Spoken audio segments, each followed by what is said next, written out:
मैं राज पांडे, आप देख रहे हैं आरसीएन टुडे। आप सभी का आरसीएन टुडे चैनल पर हार्दिक स्वागत है। आपको मालूम होगा कि इस चैनल के माध्यम से जितनी भी जानकारी आपको दी जाती है वह पूर्णतः सही और सटीक होती है। उसी क्रम में अभी की 10 बड़ी खबर के बारे में बात करेंगे। उससे पहले आप सभी के लिए एक महत्वपूर्ण सूचना, अगर आप यूपी पीईटी परीक्षा की तैयारी कर रहे हैं या किसी अदर एग्जाम की तैयारी कर रहे हैं, जैसे सेंट्रल की, रेलवे, बैंकिंग, एसएससी इत्यादि, तो आपके लिए ज़बरदस्त टेस्ट सीरीज तैयार करवाया गया है। टेक्स्ट बुक की तरफ से आपके लिए ज़बरदस्त टेस्ट सीरीज तैयार करवाया गया है। कम पैसे में आप इसे परचेज भी कर सकते हैं और आप अपनी तैयारी को और बेहतर कर सकते हैं। मैं आपको बताना चाहता हूं कि आपको 100 रुपये का डिस्काउंट मिलेगा, यानी कि 499 वाला 400 रुपये में आपको मिल जाएगा। 580 exam plus 45,000 plus mock test आपको देखने को मिलेगा, और जो भी देखने को मिलेगा वह बहुत ही बेहतर देखने को मिलेगा, आपके सिलेबस के अनुसार देखने को मिलेगा। यूपी की भर्ती में अगर आपको प्रतिभाग करना है तो पीईटी निकालना अनिवार्य है, पीईटी में अच्छा नंबर लाना अनिवार्य है। तो इतना गारंटी ले सकता हूं, अगर आप टेक्स्ट बुक के माध्यम से तैयारी करते हैं, टेस्ट सीरीज लगाते हैं, लूसेंट एनसीईआरटी पढ़ते हैं और दिन में 3 घंटे और रात में 2 घंटे केवल पढ़ाई कर लेते हैं, तो गारंटेड है आपके 10 से 15 नंबर इंक्रीज हो जाएंगे। इतना मैं कह सकता हूं। तो अभी जाकर इसे परचेज कर लें। अगर आपने अभी तक परचेज नहीं किया है, 400 रुपये में अगर आपको बेहतर तैयारी का मौका दिया जा रहा है, कुछ महीनों तक आप तैयारी कर सकते हैं, आप अपने आप को संवार सकते हैं, सरकारी नौकरी के अवसर पैदा कर सकते हैं। तो अभी जाइए, डिस्क्रिप्शन बॉक्स में लिंक दिया हूं, उस लिंक पर क्लिक करके इसे परचेज कर लें, जिससे आपकी ज़िंदगी बन सके, आपकी नौकरी लग सके। अब आइए पहली खबर के बारे में जान लेते हैं। उससे पहले आप वीडियो को लाइक शेयर कर दें। अगर आपने वीडियो को लाइक शेयर नहीं किया है तो अभी कर दें, जिससे अन्य लोगों को जानकारी मिल जाए। चैनल को अभी तक सब्सक्राइब नहीं किया तो चैनल को सब्सक्राइब कर लें, बेल आइकन दबा दें, ऑल पर सेट कर दें। टेलीग्राम चैनल को सब्सक्राइब करना ना भूलें। टेलीग्राम पर जाइए, चैनल का नाम लिखिए, आपको चैनल दिख जाएगा। राजस्थान की खबर से शुरुआत करेंगे, उसके बाद उत्तर प्रदेश तक की खबर आपको देंगे। सबसे पहले मैं बात करूंगा राजस्थान की महत्वपूर्ण खबरों के बारे में। पहली खबर राजस्थान की ग्राम सेवा सहकारी समितियों को लेकर है। मैं आपको बताना चाहता हूं, नए सेवा नियम जारी कर दिए गए हैं। व्यवस्थापकों के 3000 पदों पर होगी सीधी भर्ती, जिसका ऐलान किया गया है।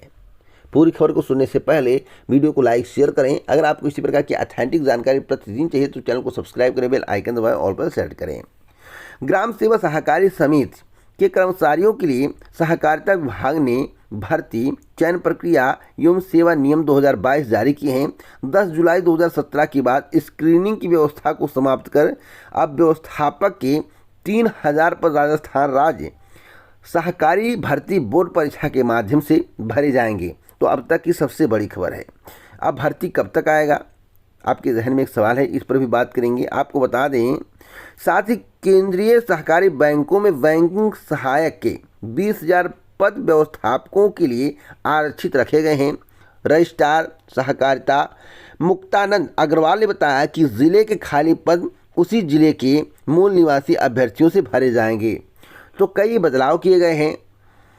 आपको एक और महत्वपूर्ण जानकारी दे दूं, इसी से संबंधित व्यवस्थापकों की भर्ती के लिए न्यूनतम शैक्षिक योग्यता स्नातक होगी। कृषि स्नातक या एमबीए डिग्री धारक को 10% का बोनस दिया जाएगा, यानी कि 10 अंक बोनस दिया जाएगा। 100 अंक में 10 अंक बोनस दिया जाएगा। इसको भी परिवर्तित किया गया। यह बहुत बड़ा बदलाव मैं मानता हूं, इसे बहुत बड़ा चेंज मानता हूं। इससे प्रोफेशनल कोर्स यानी कि एग्रीकल्चर स्टूडेंट हुए या एमबीए स्टूडेंट हुए, उनको फ़ायदा मिलेगा। भर्ती कब तक आएगी, तो भर्ती में अभी थोड़ा समय लगेगा, लेकिन भर्ती आना तय है। पहली खबर कि कृषि क्षेत्र की अटकी भर्तियों का हो निस्तारण, खाली पद भी भरे जाए। मैं आपको बताना चाहता हूँ, कृषि प्रबंधन संस्थान में कृषि और रोजगार विषय पर बोले युवा, कृषि क्षेत्र में पदों के मुताबिक सरकारी नौकरियों का न निकलना और कृषि क्षेत्र में संबंधित विभिन्न मांगों को लेकर बुधवार को युवाओं में आक्रोश देखने को मिला। मौका था दुर्गापुर स्थित राज्य कृषि प्रबंधन संस्थान में आयोजित पत्रिका टॉक शो का। इस दौरान कृषि और रोजगार विषय पर प्रदेश से आए युवाओं ने अपना पक्ष पेश किया। देखिए, एग्रीकल्चर के स्टूडेंट काफ़ी परेशान रहते हैं। एग्रीकल्चर की वैकेंसियाँ समय से राजस्थान में नहीं आ रही हैं, और मैं आपको बता दूं, उत्तर प्रदेश में भर्ती आई लेकिन अटकी पड़ी है। उत्तर प्रदेश में भर्ती आई लेकिन अटकी पड़ी है, लंबे समय से अटकी। और देखिए, भर्ती कंप्लीट कर देना समय सही है। मैं तो कहूँगा कि 1.5 साल 2 साल में भर्ती कंप्लीट किया जाए तो उसे मैं अटका ही मानूंगा, उसे मैं फ्रेश भर्ती नहीं मानता हूँ। कुछ लोग आरोप लगाते हैं कि भर्ती जो है इसलिए विलंब किया जा रहा है कि नोट नहीं मिल रहा है, पैसे नहीं मिल रहे, पैसे की वसूली नहीं हो पा रही है। तो सरकार को अपनी छवि बचानी चाहिए, सरकार को समयबद्ध तरीके से भर्ती को कंप्लीट कर देना चाहिए। यही हाल राजस्थान में भर्ती का रास्ता देखते देखते अभ्यर्थियों की उम्र बीत रही है। जब अभ्यर्थियों की उम्र बीत जाएगी तो सरकार एज में छूट नहीं देगी। तो क्या सरकार को समय से भर्ती नहीं कर देना चाहिए? तो इसकी मांग आज से नहीं, लंबे समय से चल रही है। मैं आपको बताना चाहता हूँ, पशु चिकित्सा अधिकारी भर्ती 2019 समेत कई भर्तियां लंबित हैं। सरकार के द्वारा इस पर कोई एक्शन नहीं लिया जा रहा है। सरकार तत्काल अटकी हुई भर्तियों का निस्तारण करवाए। टास्क शो से पूर्व हुए कृषि व बेरोजगार संसद सेशन में नोखा विधायक बिहारी लाल बिश्नोई, ओबीसी वित्त एवं विकास कॉर्पोरेशन के अध्यक्ष पवन गोदरा समेत अन्य लोग मौजूद रहे। अन्य लोगों ने संबोधन किया। तो मैं आपको बताना चाहता हूँ, जो पुरानी भर्तियां हैं वह 2023 में ही कंप्लीट हो पाएंगी, 2023 में ही कंप्लीट हो पाएंगी। जो नई भर्तियों की मांग है उसका विज्ञापन आपको 2023 में देखने को मिलेगा राजस्थान में, ऐसी उम्मीद जताई जा रही है। अगली अपडेट है सेना भर्ती को लेकर। सेना भर्ती को लेकर अब तक की सबसे बड़ी अपडेट है। सेना भर्ती रैली 4 से 26 सितंबर तक तैयारियों की समीक्षा।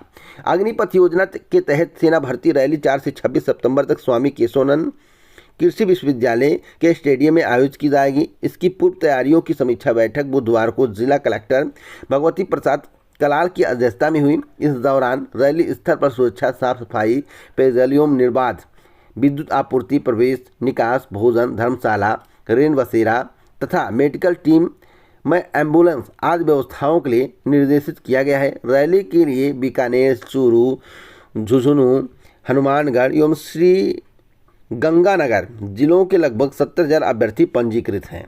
पर यूपीपीएससी की है। आपको मालूम होगा कि हाईकोर्ट के फैसले ने उत्तर प्रदेश लोक सेवा आयोग को बहुत बड़ा झटका दिया है।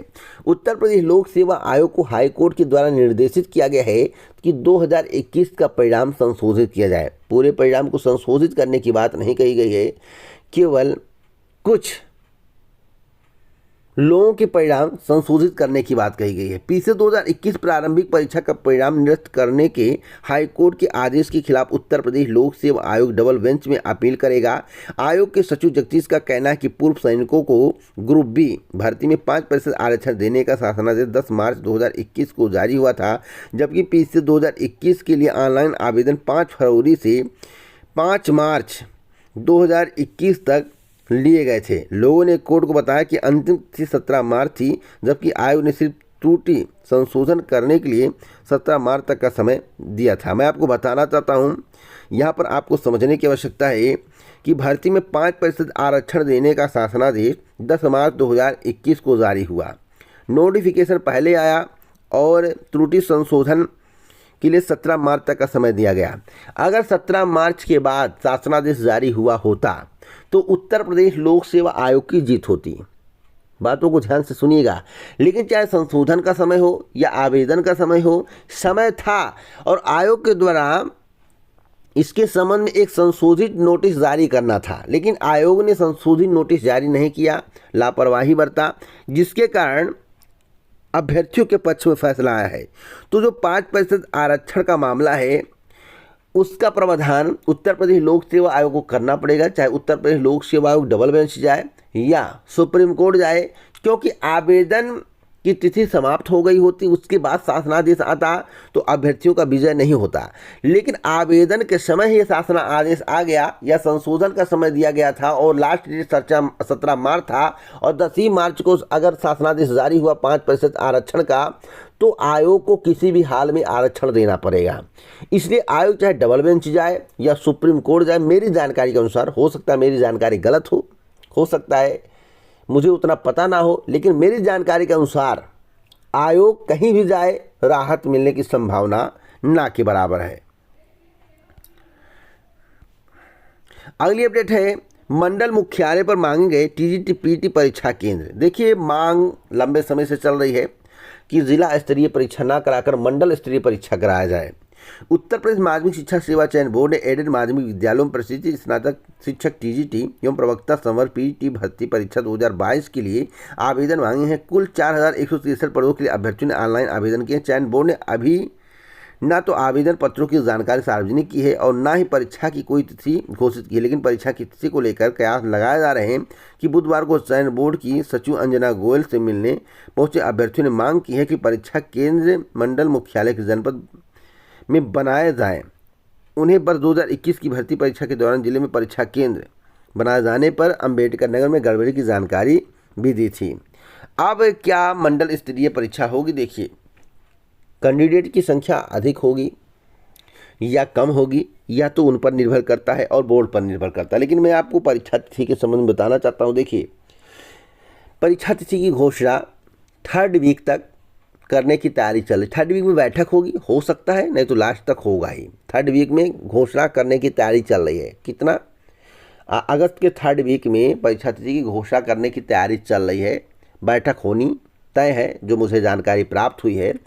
और यह भी मैं आपको बताना चाहता हूँ कि परीक्षा तो अक्टूबर के लास्ट में कराने की तैयारी थी, लेकिन मुझे लग रहा कि 10 से 15 नवंबर के आसपास परीक्षा स्टार्ट हो सकती है। 10 से 15 नवंबर के आसपास, यानी कि नवंबर के मिड से उसी के आसपास से परीक्षा स्टार्ट हो सकती है, मुझे जानकारी जहाँ तक है। यानी कि नवंबर मानकर आप चलिए, अक्टूबर में 50% चांस है और नवंबर में 99% चांस है, या बैठक के बाद ही निर्णय होगा।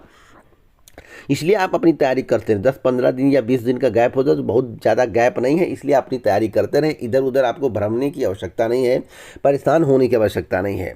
तो बैठक में जो भी निर्णय होगा इस चैनल के माध्यम से आपको अवगत कराया जाएगा। एक और महत्वपूर्ण जानकारी दे दूँ, गन्ना किसानों को लेकर मैं आपको बताना चाहता हूँ। केंद्र सरकार ने वर्ष 2022-23 के लिए गन्ने का FRP 15 रुपये बढ़ाकर 305 रुपये क्विंटल कर दिया है। ARP सरकार द्वारा घोषित हुआ मूल्य है, जिस पर मिले किसानों से खरीदे गए गन्ने का भुगतान कानूनी रूप से करने के लिए बाध्य है। इससे कम वह नहीं दे सकती। सरकार की इस निर्णय से लगभग 5 करोड़ गन्ना किसानों और उनके आश्रितों के साथ साथ चीनी मिलों और संबंधित सहायक गतिविधियों में कार्यरत लगभग 5 लाख श्रमिकों को लाभ होगा। तो अब तक की सबसे बड़ी मैं अपडेट देना चाहता था, और गन्ना किसानों को मिल गया है। और मैं आपको बताना चाहूँ 15 रुपये की वृद्धि की गई है।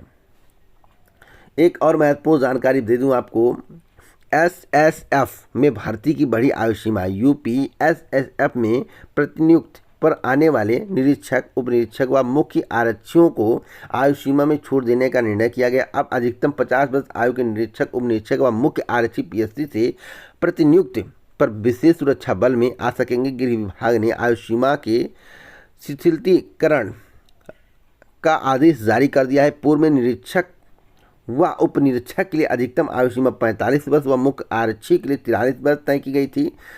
बल्कि वाहिनियों के गठन की प्रक्रिया को तेज करने के लिए यह निर्णय लिया गया है। मुख्यमंत्री योगी आदित्यनाथ ने सितंबर 2020 में कोर्ट, प्रमुख धार्मिक स्थलों, प्रतिष्ठानों की सुरक्षा के लिए उत्तर प्रदेश विशेष सुरक्षा बल का गठन किया था, जिसके बाद जून 2021 में यूपी SSF की 5 वाहिनी गठित की गई थी, जिनमें लखनऊ, गोरखपुर, प्रयागराज, मथुरा व सहारनपुर शामिल हैं। तो अब तक की सबसे बड़ी अपडेट मैं आपको दे रहा हूं। अगली अपडेट है DLED को लेकर। देखिए, DLED में प्रवेश 11 से मेरिट जारी कर दी गई है। Diploma in elementary education DLED 2022 पाठ्यक्रम में प्रवेश के लिए कार्यक्रम जारी कर दिया गया। उत्तर प्रदेश परीक्षा नियामक प्राधिकारी सचिव अनिल भूषण चतुर्वेदी ने अभ्यर्थियों की राज्य स्तरीय मेरिट सूची जारी कर संस्थान का विकल्प भरने की अलग अलग तिथि घोषित कर दी। अभ्यर्थियों द्वारा संस्थान का विकल्प भरे जाने के बाद आवंटित प्रशिक्षण संस्थान में अभिलेखों की जांच और प्रवेश की प्रक्रिया 11 अगस्त से शुरू होगी। मैं आपको बताना चाहता हूं, कितना भी हो जाए, लेकिन कम से कम 50% सीटें खाली रह जाएंगी अब की बार, जो मेरी जानकारी है। फिलहाल देखना होगा क्या होता है। एक और महत्वपूर्ण जानकारी दे दूं, फ्री की रेवड़ी। जैसा कि देश के प्रधानमंत्री जी कहते हैं कि फ्री की रेवड़ी पर प्रतिबंध लगना चाहिए। अगर नहीं लगा तो जिस देश में फ्री की रेवड़ी बांटी जाती है उसका बर्बाद होना तय है। मैं आपको बताना चाहता हूं, जो फ्री राशन, फ्री तेल या फ्री सब कुछ चुनाव के दौरान दिया जाता है, या उत्तर प्रदेश के मुख्यमंत्री योगी आदित्यनाथ ने टैबलेट दिया, स्मार्टफोन दिया, या इसके पहले जो पूर्व मुख्यमंत्री थे अखिलेश यादव ने टैबलेट दिया, यह सब कितना सही है? तो जो पहले कह रहा है रेवड़ी की बात, उसको अपने अंदर सुधार लाना चाहिए। उसको अपने अंदर सुधार लाना चाहिए। जैसे कि मंत्री विधायक कह दे कि हमारा राज्य और हमारा शासन राम राज्य की तरह है, अगर उसमें हत्याएं हों, बलात्कार हों, चोरी हो, चमारी हो इत्यादि घटनाएं सामने देखने को मिले और वही सत्ताधारी कहे कि फ्री रेवड़ी पर प्रतिबंध लगना चाहिए, वही जो है फ्री राशन दे, स्मार्टफोन दे, टैबलेट दे, तो इसे आप क्या कहेंगे? तो पहले अपने आप को सुधारना होगा। जब तक आप अपने आप को नहीं सुधारेंगे तब तक दूसरा कैसे सुधरेगा? तो मैं आपको बताना चाहता हूँ, मुफ्त घोषणाएं रोकने को 10 दिन में दे सुझाव, ऐसा कोर्ट का कहना है। तो सुप्रीम कोर्ट ने बुधवार को चुनावी रेवड़ियों बांटने पर रोक लगाने का समर्थन करते हुए केंद्र और निर्वाचन आयोग से इस संबंध में 10 दिन में सुझाव मांगा। कोर्ट ने कहा कि सुझावों के बाद समिति गठन करने का आदेश देंगे। अब देखना होगा क्या होता है। मैं आपको बताना चाहता हूँ कि 35% राज्यों में मुफ्त योजनाएं चल रही हैं। राजस्व का मुफ्त योजनाओं पर खर्च तेलंगाना में सबसे ज़्यादा बताया जा रहा है और 19% खर्च राजस्थान, छत्तीसगढ़, बिहार, झारखंड आदि में है। यूपी, कर्नाटक, पंजाब इत्यादि राज्य शामिल हैं। तो उत्तर प्रदेश में भी रेवड़ियाँ बांटी जा रही है। जहाँ बीजेपी की सरकार है वहाँ पर भी रेवड़ी बट रही है, खूब बट रही है रेवड़ी। यानी कि फ्री व्यवस्थाएँ बहुत की गई हैं। तो फ्री व्यवस्थाओं से कैसे बचा जाए और राजस्व कैसे बचाया जाए, विश्व बैंक से कर्जा कम कैसे लिया जाए या कर्जा जो है उसे कैसे पाटा जाए, इस पर सोचने का विचार है। तो सरकार पहले अपने अंदर सुधार लाए तो तब दूसरों को सुधार सकती है, प्राप्त कर सकते हैं। तो इसी प्रकार की ऑथेंटिक जानकारी मैं आपको देता रहता हूँ। इसी प्रकार की ऑथेंटिक जानकारी के लिए चैनल को सब्सक्राइब करें, बेल आइकन दबाएं, ऑल को सेलेक्ट करें। जय हिंद, नमस्कार।